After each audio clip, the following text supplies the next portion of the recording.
Salut les amis, j'espère que vous allez bien. On est parti pour la vidéo du jour et aujourd'hui on est parti pour une FAQ et on a une vingtaine de questions. Vous avez eu 4 ou 5 jours pour me laisser des questions dans la barre de commentaires. Donc j'ai été servi une vingtaine de questions de votre part. Donc je vous remercie. Ça fait évidemment toujours plaisir d'avoir autant de soutien sur les vidéos. Et vous êtes toujours aussi très actifs. Donc c'est évidemment hyper gratifiant pour moi. On va démarrer les amis. Première question. Jafarou Ibrahim qui me demande qu'est-ce qu'une FAQ. Peut-être que certains ne savent pas ce qu'est une FAQ. Il est vrai que le mot FAQ c'est un diminutif, ça veut dire foire aux questions, ça veut dire tout simplement que vous pouvez me poser des questions et que sur une vidéo spéciale je réponds à toutes vos questions. Donc voilà Jafarou, maintenant si tu as envie de me poser des questions qui concernent le Real ou autre d'ailleurs, parce qu'aujourd'hui on a pas mal de questions qui ne concernent pas le Real, et bien n'hésite pas. Laisse-moi tout ça en commentaire. Ensuite, autre question, Nefin Goy qui me demande pourquoi tu dis toujours salut ami madrilène. Mais je ne pense pas que toutes les personnes qui regardent ces vidéos sont madrilènes. Comme moi, je suis barcelonais, mais je te regarde à chaque jour. Alors là, franchement, j'étais un petit peu surpris de cette question. Je n'imaginais pas qu'il pouvait y avoir des gens qui regardaient cette vidéo sans avoir un véritable intérêt pour le Real Madrid, mais donc visiblement il y a des personnes qui ne sont pas fans du Real qui regardent donc les vidéos.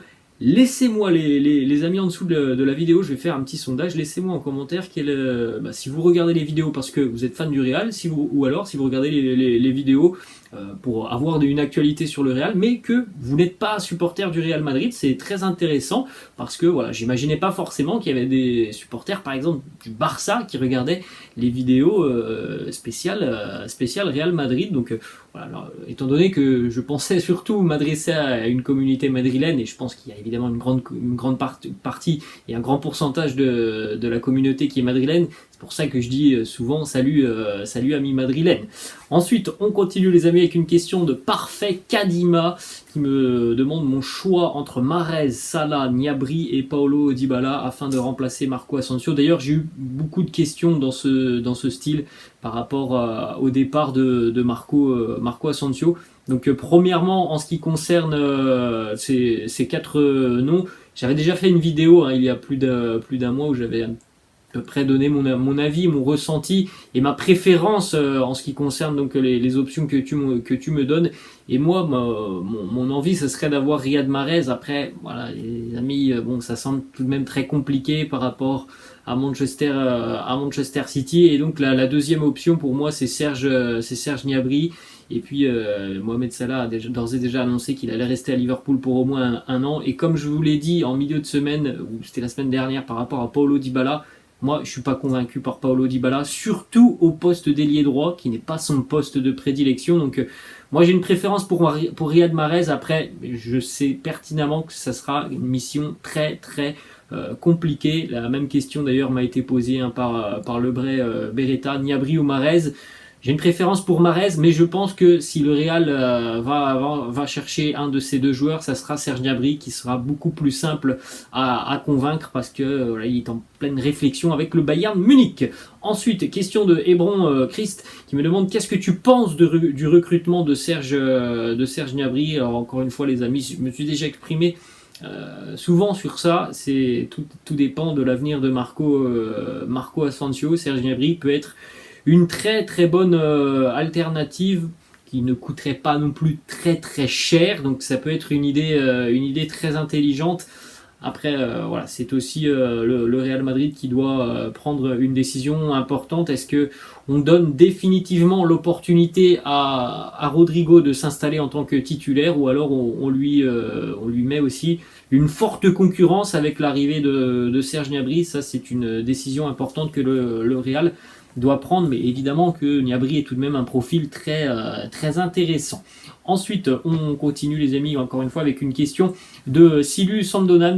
On est sur le même registre. Le départ d'Asensio, quel remplaçant à son poste, donc quel est le profil idéal pour moi, c'est Riyad Mahrez, parce que il apporte une certaine diversité. Riyad Mahrez, c'est un pur gaucher qui techniquement est très au-dessus de la moyenne, il a une très bonne vision du jeu, une grosse faculté d'élimination, c'est un très bon buteur, c'est un très bon passeur. Donc voilà, il apporte une certaine diversité par rapport à certains ailiers qui voilà, se basent véritablement sur la percussion. Je pense que Riyad Mahrez a un bagage technique qui est beaucoup plus important que le simple fait voilà, de prendre la ligne, de percuter. Je pense que Riyad Mahrez, c'est voilà, quelque chose, c'est un joueur qui a beaucoup plus de polyvalence. Ensuite, on continue avec une question de Abel Junior. Encore une fois, c'est une situation qui vous intéresse beaucoup. La situation de Marco Asensio a-t-il encore un avenir au Real Madrid?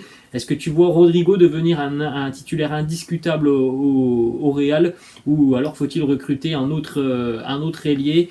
Alors, encore une fois, les amis, je pense que voilà, la situation d'Asensio, elle poussera peut-être le Real à aller chercher un autre ailier. Moi, personnellement, je ne vois pas forcément Fede Valverde comme un ailier, même si bon, on l'a utilisé un petit peu sur la fin de saison en tant qu'ailier. Et moi, mon ressenti, c'est que Marco Asensio va quitter le Real Madrid. Il en a parlé il y a un bon mois, il attend des garanties en ce qui concerne son temps de jeu du côté du Real. Je pense que le Real ne peut pas lui fournir de garanties. Donc je pense qu'il quittera le club voilà, sur le mois de juillet, peut-être le mois d'août, je ne sais pas. En tout cas, pour moi, je pense que Marco Asensio ne sera plus au Real l'année prochaine. Ensuite, une question de Mohamed Junior. Bonsoir Robinho, penses-tu que le Real va revenir à la charge dans les années à venir en ce qui concerne Kylian Mbappé? Alors je me suis déjà exprimé aussi dans certaines FAQ par rapport à Kylian Mbappé, et oui, moi je l'annonce, je pense que le Real reviendra à la charge avec Mbappé d'ici à 2 ans ou 3 ans, et c'est même pas moi qui l'annonce, le président Florentino Pérez en a parlé il y a une quinzaine de jours, et il l'a dit ouvertement, les portes voilà, ne sont pas fermées.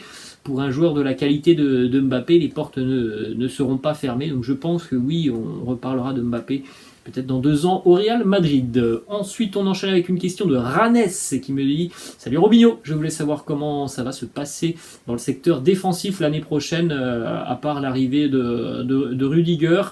Alors, à part l'arrivée de Rudiger, je ne suis pas sûr qu'on ait une autre arrivée dans le secteur défensif. Peut-être qu'il y aura des promotions de la Castilla, mais en tout cas, je ne pense pas qu'on aura d'autres arrivées dans le secteur défensif côté madrilène, à moins d'avoir des départs qui ne sont pas prévus, parce qu'on ne parle pas de départ pour Carvajal ou pour Lucas Vazquez, donc je ne pense pas qu'il y aura d'autres arrivées. Et moi, personnellement, la ligne défensive que j'aimerais voir aligner l'année prochaine, eh bien c'est déjà une charnière avec Rudiger et Militao, et j'aimerais que David Alaba repasse sur le côté en tant que latéral gauche. Alors oui, il y aura un duel avec Ferland Mendy, mais moi je suis pas un grand fan de David Alaba en charnière centrale, même si voilà, je sais qu'il peut rendre de très bons services. Je préfère voir David Alaba sur le côté en tant que latéral, donc c'est plutôt ça moi mon idée, même si je peux tout à fait comprendre que certains préfèrent tout simplement une charnière à Alaba Rudiger. Moi c'est pas mon avis. Ensuite, une question de Macan Dansoko. Salut Robinho, que doit faire Ferland Mendy ou Militao après l'arrivée de Rudiger? Bah, moi je pense que, c'est mon avis après les amis, hein, mais je pense que le plus compliqué, ça sera peut-être pour Ferland Mendy, parce que je pense qu'il va être véritablement en concurrence avec David Alaba, et moi je pense que ce sera Rudiger qui sera aligné avec Militao. Après bon, les amis, c'est mon avis, je peux me tromper, peut-être que Militao, ce sera lui qui sera écarté. En tout cas moi je vois les choses comme ça du côté du Real. Ensuite, une autre question de Ranes ATM, encore moi: si tu étais le coach, tu mettrais qui au milieu de terrain? Bon, on va partir du principe les amis qu'on serait en 4-3-3, hein, parce que c'est tout de même la philosophie du Real Madrid. Donc moi, du côté madrilène, au milieu de terrain, ça serait évidemment Luka Modric, Casemiro et Fede Valverde. Après, les amis, là je vous parle à l'instant T, il y a l'arrivée d'Aurélien Tchouaméni qui peut changer aussi beaucoup de choses, mais à l'instant T, ça serait ça. Je pense sincèrement qu'Aurélien Tchouaméni va grappiller du temps de jeu et va véritablement donner des mots de tête à Carlo Ancelotti. Donc je pense que même Ronald Tchouaméni peut-être va véritablement bousculer Casemiro l'année prochaine, mais voilà, pour moi celui qui serait écarté à l'heure actuelle ce serait Toni Kroos. J'ai tellement aimé la seconde partie de saison de Fede Valverde. Ensuite les amis, on a une question de Suleiman qui me demande si on fait une équipe type du Real Madrid, est-ce que l'on doit sélectionner Guti et Luka Modric au milieu de terrain? Je te réponds honnêtement, je pense que oui, ce sont deux très grandes légendes du club. Ensuite, question de Josias. Salut Robinho, je te suis depuis le Bénin, j'aime beaucoup tes vidéos. Merci à toi et merci à toute la communauté africaine. Vous êtes tellement présents sur la chaîne, ça fait tellement plaisir d'avoir tous vos petits messages, de lire tout ça. C'est tellement sympa de votre part. La question de Josias, selon toi, est-ce que Courtois peut remporter le trophée Lev Yashin? Je pense que Thibaut Courtois remportera le trophée de meilleur gardien, tout simplement. Il a été monstrueux cette saison. On continue avec une question de M4F20. J'ai une question pour toi concernant Vinicius Tobias, le latéral brésilien qui évolue avec la Castilla, qui est arrivé en provenance du Shakhtar. Est-ce qu'il peut jouer avec l'effectif professionnel? Oui, évidemment, Vinicius Tobias peut intégrer l'effectif professionnel. Après, c'est à la demande de Carlo Ancelotti, de ses besoins, mais il n'est pas limité uniquement à la Castilla. Il peut évidemment être amené à, pourquoi pas, venir renforcer l'effectif premier. Ensuite, question de AGF. Salut Rob. Penses-tu que le Real Madrid envisage une potentielle arrivée de Jude Bellingham? Alors bon, on en parle parfois sur la chaîne, on en a parlé, bon, c'était il y a peut-être un mois et demi. Ça revient assez souvent, mais visiblement ça ne sera pas pour cet été. Une arrivée de Jude Bellingham, le Real Madrid se positionne sur ce dossier pour l'été 2023. Autre question les amis, Herchem qui me demande une question qui concerne plutôt la chaîne Robinho. Est-ce que tu vas reprendre le format de vidéo? Je réponds à vos questions que je faisais il y a peut-être 2-3 mois. Et lui, il trouvait que ce format était hyper intéressant et me rapprochait de ma communauté. Alors pour le moment et pour cet été, c'est pas prévu pour cet été parce que voilà, il y a déjà la chaîne Robinho Real Madrid, la chaîne Robinho Alerte, donc ça fait beaucoup et c'est aussi un concept que j'ai mis de côté tout simplement parce que voilà, ça ne faisait pas assez de vues à mon goût. Les résultats sur ces vidéos n'étaient pas assez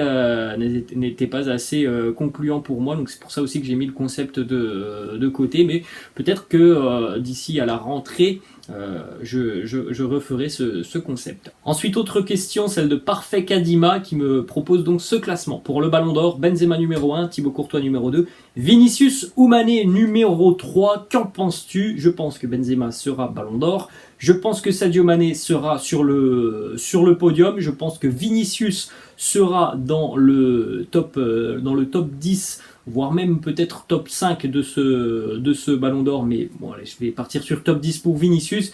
Et Thibaut Courtois, je pense qu'il sera pas très loin du top 3. Voilà pour moi mon ressenti. Ensuite, on continue les amis avec une question de Herchem qui me demande mon avis par rapport à Guignon, club emblématique du football français, qui a un petit peu disparu depuis une dizaine d'années. Mais voilà, pour répondre à ta question, je suis encore régulièrement les résultats du FC Guignon. Je sais que cette année, ça a été plutôt pas mal pour les forgerons, mais voilà, ce que j'espère pour Guignon, c'est qu'à terme, d'ici à quelques années, il y aura un retour en national pour le FCG. C'est un club emblématique, rural, c'est voilà une ambiance particulière à Jean-Laville, donc j'ai toujours un œil sur ce club et j'espère que il va pouvoir revenir au moins au niveau national. C'était encore le cas il y a peut-être une petite dizaine d'années où Guignon était encore en national. Et en ce qui concerne Dijon, c'est un club que je supporte, le DFCO. J'essaye d'aller voir très régulièrement des matchs. J'ai été abonné pendant 3 ou 4 ans.